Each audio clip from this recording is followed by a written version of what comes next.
Hello, welcome to Brain Club, the podcast, a space for learning, unlearning, and reimagining new ways of being together in neuroinclusive community. I'm Dr. Mel Houser, Executive Director of All Brains Belong Vermont. Welcome to our brand new podcast. Brain Club is All Brains' full weekly community education program where we demonstrate our approach to neuroinclusive culture through community panels, guest speakers, and book chats. It's a place where we shift broader community awareness about the issues of concern and importance to neurodivergent people in our community and promote new ways of thinking and being in community together. It's a place where we transform culture by modeling what's possible with the idea that then you go out into the rest of your lives and carry it forward. You can already access all the recordings from our website at allbrainsbelong.org, but our community asked us to turn it into a podcast, so here we are. These conversations are not medical advice and they're not support groups. They're an invitation to think differently about health, connection, and how we build systems that include everyone. Each episode features community panelists sharing perspectives and lived experiences. We hope you'll listen with curiosity and reflect on what it brings up for your own life. In this community conversation, we talk about the journey of coming to understand your nervous system and what it means to discover, often for the first time, what you need for full and meaningful participation. We call this access needs. It's not easy. Here you'll hear honest reflections about pain, exhaustion, burnout, and unlearning the messages so many of us have internalized through our lives. Around the 30-minute mark, there is a brief discussion of suicidality in autistic adults. Please take care while listening. You'll also hear how connection to community, to language, to self can be part of the healing process. There's no one way this process looks, and being in a space where we don't have to pretend, where the struggle is named, where different brains and bodies are understood, makes it possible to begin. We are so grateful to our community members for sharing their stories. Thank you to Peter Scher, Linnea Noyes, Anna Rose Jenish, and Alvar R. A note about speaker accessibility.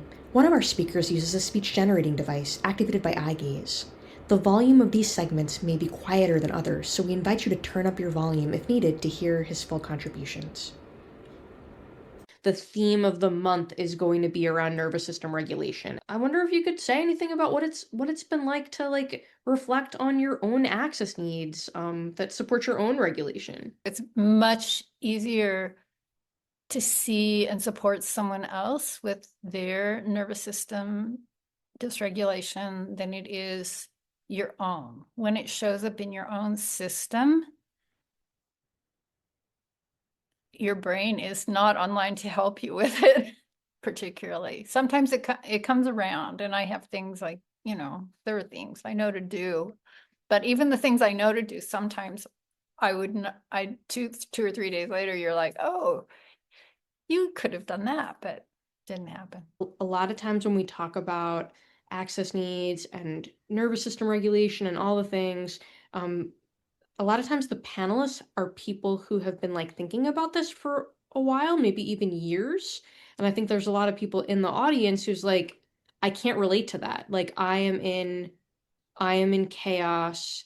I don't even know where to start. This is all so new to me. And yeah, I'm learning some things, but I mostly am in chaos. And so we thought, well, how about we reach out to people who are kind of early in their journey? Maybe we could rewind a bit. And I'd love to know what your life was like before joining the ABB community. I was diagnosed ADHD last year, and that I guess I'd been wondering for a while, but also I really didn't know much at all about neurodivergence, lots of stereotypes and tropes. And so it took me a number of years. And then there were certain things that continued to be hard, and it became glaringly obvious that maybe I was also autistic. So my life up until then was really, I didn't really know what was going on with me. But I've been searching for something my whole life.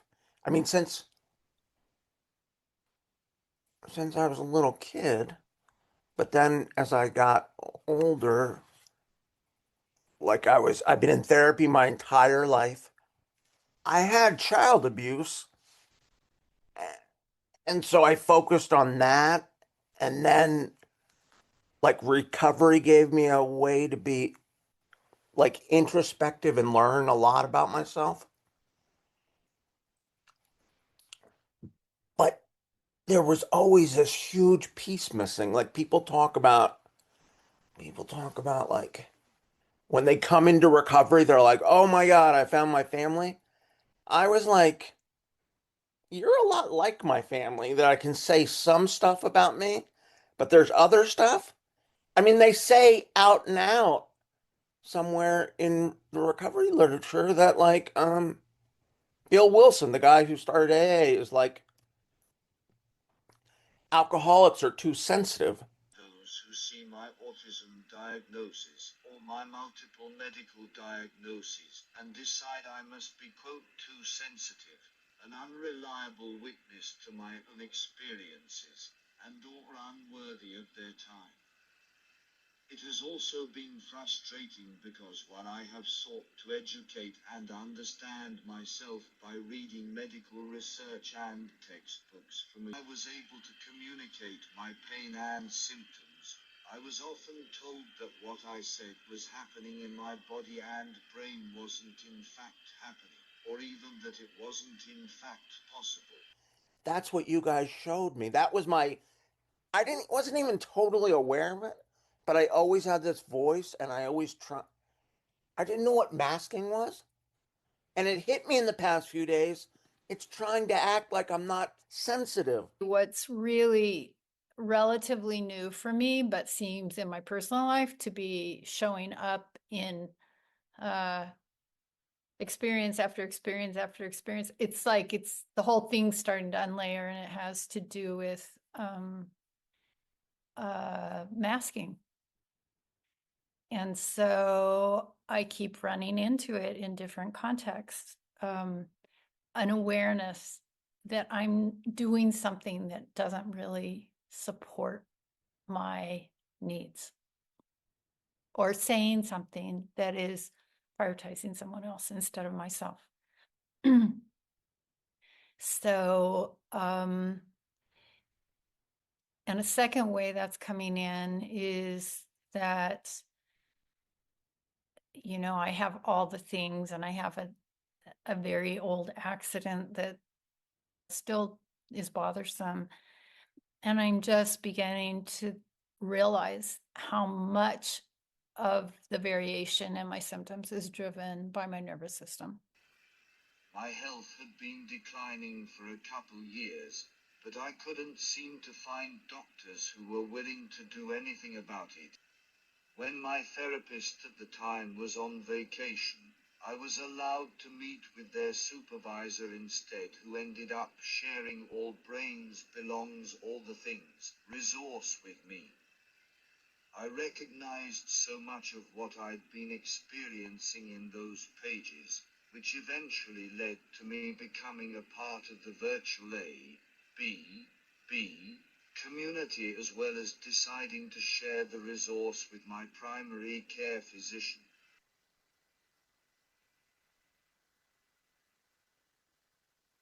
It would be disingenuous to suggest my life is completely different, or that my health is 100% better due to having joined the A.B.B.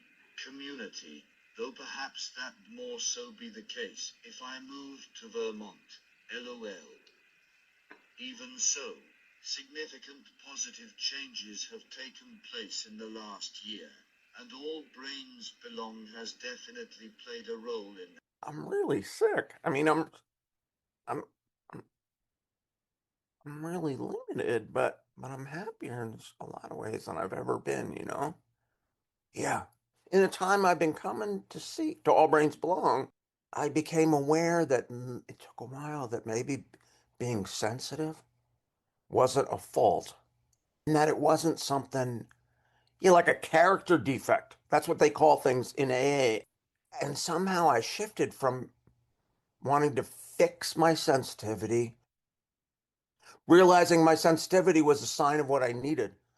And yeah, and that it's so freaking bizarre that I'm housebound, but I'm more self-loving than I've ever been in my whole life. And That's from this. What you're really describing is like coming into alignment with your values, coming into your authenticity. And that's, I mean, people don't know. They don't know how out of alignment with their authenticity they really are, because they are, we're all brainwashed and socialized into like this one size fits all way. And I was really trying to fix things that were never broken. Um, and that's a huge, huge gift that I've been given already, to understand I don't have to fix this stuff. You're really, really, really not broken. It's really not you. The world is not, our world is not, it's not set up for all of us. It's not inviting to all of us. And it's really, really painful. It has been both enlightening and frustrating to better understand my nervous system and access needs. My increased understanding has allowed me to better accommodate myself and articulate what I need from my environment and others, and has offered me phrases and terms to use to improve the likelihood my needs are taken seriously. How helpful it's been to understand post-exertional malaise. And also I'm learning to consider stopping. I can't even tell you how many times I look back on the afternoon or the day and say, oh my gosh, you felt pain somewhere, but you kept doing what you were doing anyway. And so just so many things like that. Like it's pretty radical to actually stop. yeah, I mean, that's so hard. Because it is so radical. It is so counter to everything we've been taught for like decades and decades and decades of our lives. It's part of the mask. Pushing through post-exertional malaise is part of the mask. Oh, wow. Yeah. There's so much denying or thinking there's something wrong. These things, people aren't usually going around talking about that. Oh, there must be something wrong with me or whatever, but it's the inside voice, it's like something not okay with you. Yeah, I'm fundamentally not okay as a human, and I hope no one figures that out about me. Yeah. Yeah. And ultimately it's the safety issue again, not feeling safe in the situation. There was no, at least in my training, there was like no consideration for like everyday life, how your nervous system reacts to things external to you and internal to you, and like memories of things external and internal to you, like all of that. And it's happening all day long, and people don't have that framework. And so, there's so much judgment, like self-judgment and shame of just like, what the hell's wrong with me that I'm having these responses? Like, why am I like, no one else seems to be having these responses, but Obviously, I can't control other people, so my improved understanding and ability to articulate it doesn't always change someone else's actions, which is something I continue to struggle with as I become dysregulated and even meltdown rather frequently, despite having gone through the process of identifying what activates my sympathetic nervous system and what helps me self-regulate. But really on my own, trying to figure out why I was the way I was, and not, just trying to pull from like social media or different peer reviewed whatever that I could find. And knowing that this was really, really big. And I remember after being diagnosed with ADHD saying, I felt like a transformer, or my life felt like a transformer, where suddenly everything just became evident. And I became like, I could see myself as I was. And also, it felt like could finally see myself in 3 dimension. Yeah, I appreciated it. It's help. I feel like, yeah, it made such a huge piece of it made me whole. It made me whole, right? Because there was, I've been on an introspective journey my entire freaking life. Religions too, all kinds of stuff. And there's this huge piece that it's just I'm autistic. That's it's my dad didn't make me hyper moral. It's just how I am. And now that I know that about myself, I can be like, Peter, it's not your job to decide what's right or wrong about everything, you know? Yeah. And also, hyper empathetic, why it was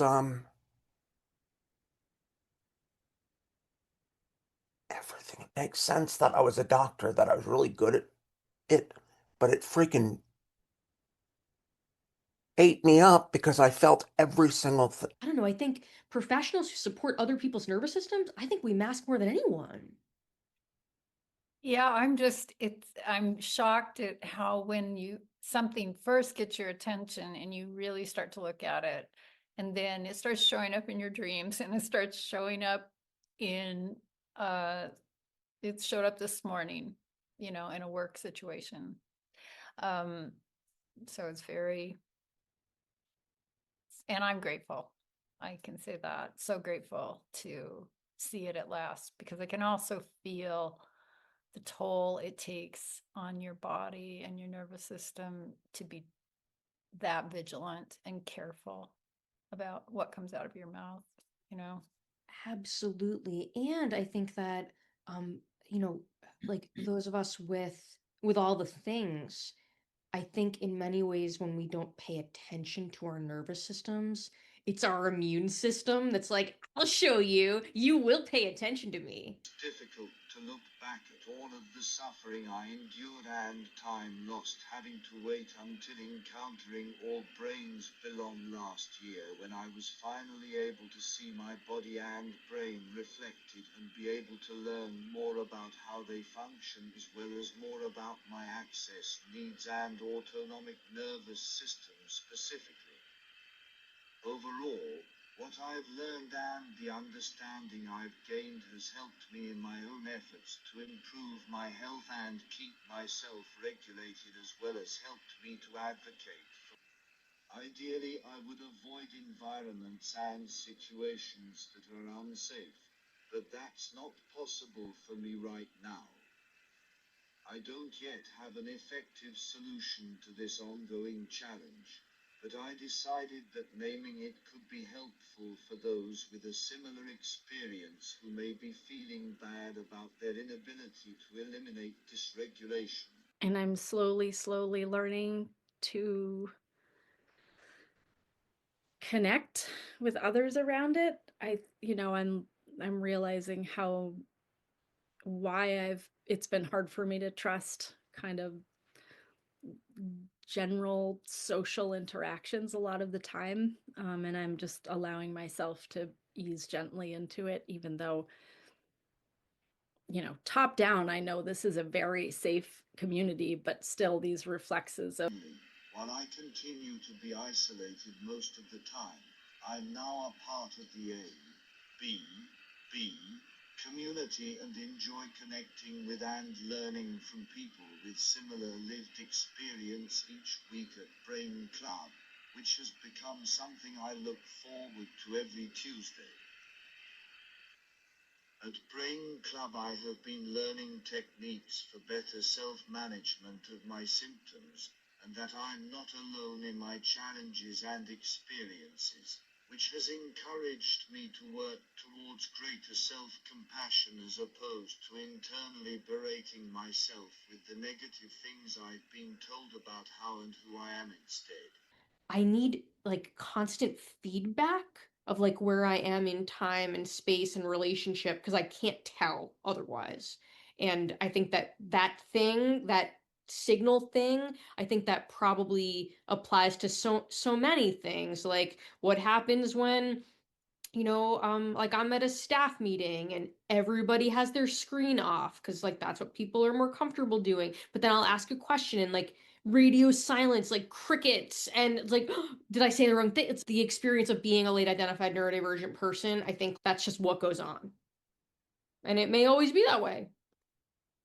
That's very interesting. Again, here I am in real time, like hearing this experience from you and your language around it. That's absolutely it. Like when I'm writing an email at my job to one person, a little bit, but to a group of people, I get frozen. And you just kind of gave me that language and yeah, that experience around it, that it's like, where is this? How is this landing? I'll just put one other topic on the table, which is PDA. Um, I so resonate with being a PDA and how well, and it affects my access needs in a lot of ways. Especially I find like in group situations where neurodiversity isn't part of the conversation, and I don't have a way, there's no one even asking. I just get, there's just comments, about I don't talk that much or something like that in that situation. And I realized like when in this particular, it's a totally different group that I'm in, but they'll ask a direct question that has to do with history or having read something that week. And the moment it's asked, the direct question, my brain goes offline. I cannot think of one single thing. And then if other people start answering the question, it's even worse. Because if I did have some ideas I wanted to express, listening to other people, I can't access my brain again. So those are just a couple things that I've become really aware of and would name as access needs. What a great example. I mean, I think that's just so common. And like these things happen and we like don't have language or a lens to understand why they happen. And sometimes we feel, some people feel bad under those circumstances. Like, what's wrong with me? I can't access my thoughts. Like, why can't I just answer the questions? Like, yeah, I can't answer the question because it's not safe to answer the question. A direct question is too intense, it's too much pressure, and my limbic system just won't let me. It just won't let me. Yeah. If I say I don't like to be touched, that means I don't ever like to be touched. But I do like to be touched sometimes. I don't know. Totally. I mean, a lot comes up for me about this. So one is like, is it the case that, like from a pure sensory perspective, like there's a difference right in the receptors between light touch and deep touch, like deep pressure. And so like light touch for a lot of people is like cringy, of just like creepy crawly light touch. And so if the touch that a person is cringing from, it like might be because the light touch receptors like, oh my gosh, not that touch. It also might be like a lot of, I mean, first off, there's like this huge, just like there's this huge continuum of neurotypes. There's like a huge continuum of gender, of sexuality. There's like everything's on a continuum. And so it may very well be that like people don't want touch unless there are other like requirements met, like the safety of a relationship or, certain other things. Or then there's also the internal conflicting access needs of like you brought up smell. If a person has the kind of brain that like notices all the smells or like all the textures or like all the things, that it may be that those things are like at best distracting, at in a lot of instances really off-putting. I remember what you said. I I think it was in Boost, but I don't remember that some people will never understand us. And if they want to understand us, they'll ask clarifying questions. They'll be curious. And so I get to just send that email and say, oh, yep, there's that feeling again. It's going to be there and I'm going to send it anyway. And generally it works out fine. And if it doesn't, they can ask me to. Yeah, and I think it will be interesting over time to say like, you know, different from I want to change or fix or in some way be a different person. But like, does my experience change? I am the same person, but does my experience of the same thing change over time as my own self narrative shifts? Like, there'll be some light bulbs click, like, oh yeah, no, people ask me a question, I just blank.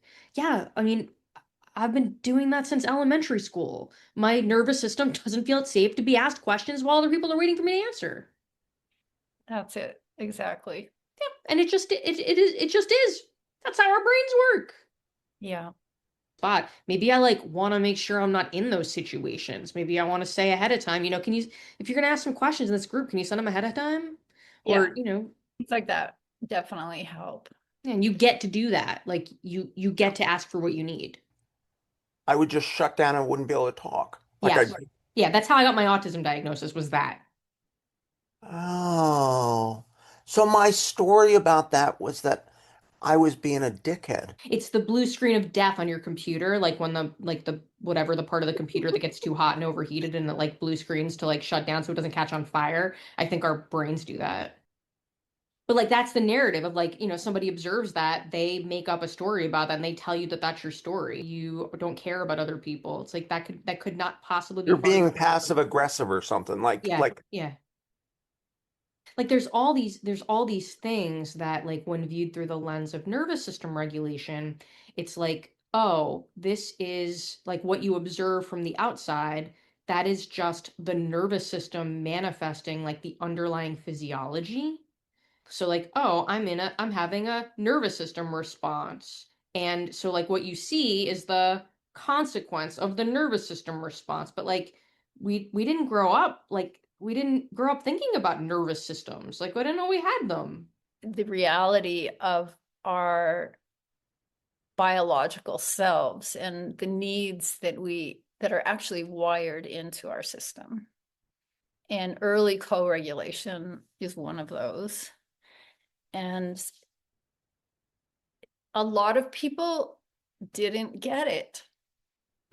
A lot of us didn't get it. In my generation, it was more of a hands-off kind of parenting and benign neglect, we could call it, or something, and so we may not.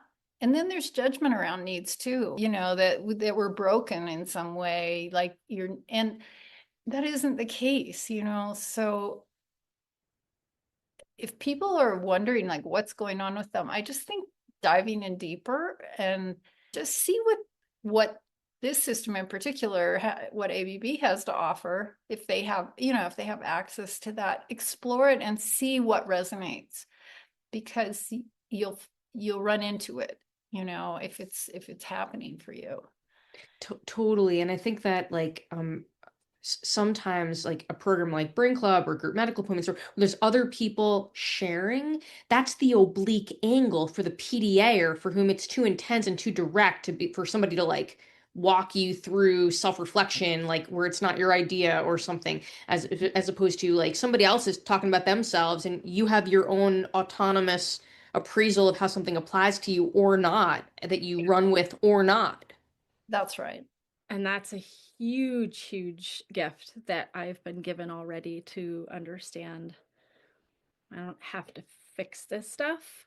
I get to now understand why. I get to understand what's happening. I get language for it, which is so impactful.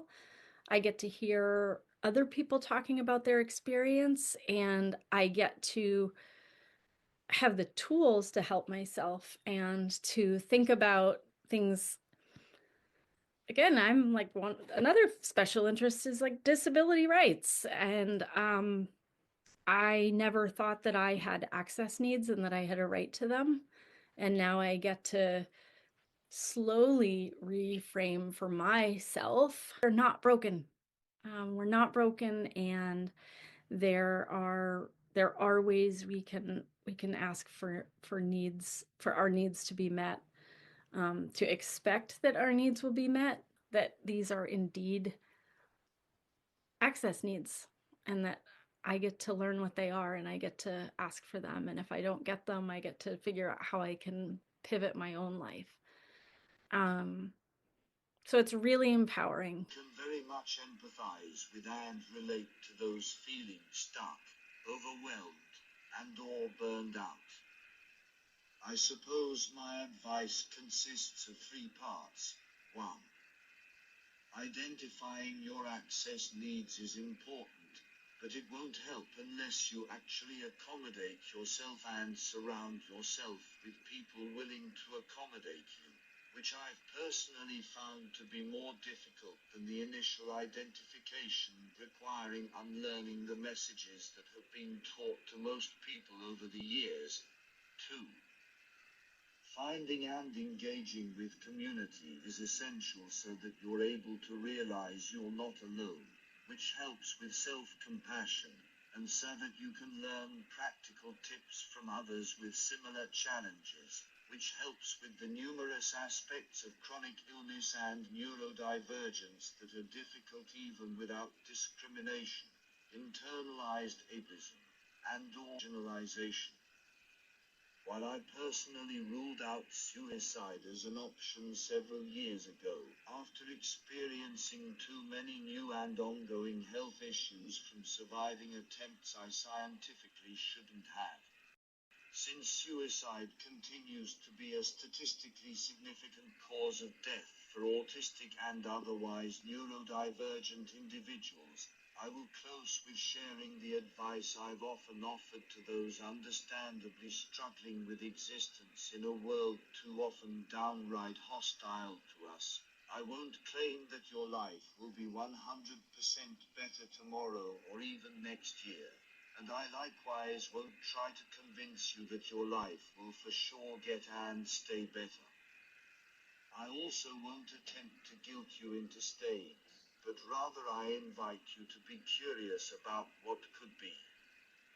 Your life on this current plane can only get better as long as you are alive, so while death may allow you to avoid potential future suffering, it also keeps you from enjoying potential future love, joy, and peace.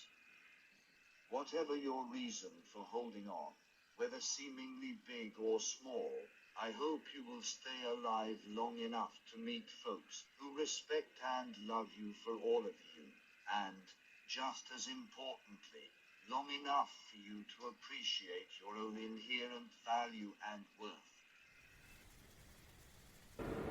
These stories remind us that understanding your access needs is a deeply personal process that often starts in isolation.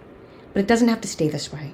When we share language, when we witness each other, when we build spaces where needs are expected, that's where healing becomes possible. If you want to keep exploring with us, you can join our live Brain Club events most Tuesdays at 6 p.m. Eastern. You can also dig into our free digital resource library with all the recordings from the past 4 years at allbrainsbelong.org.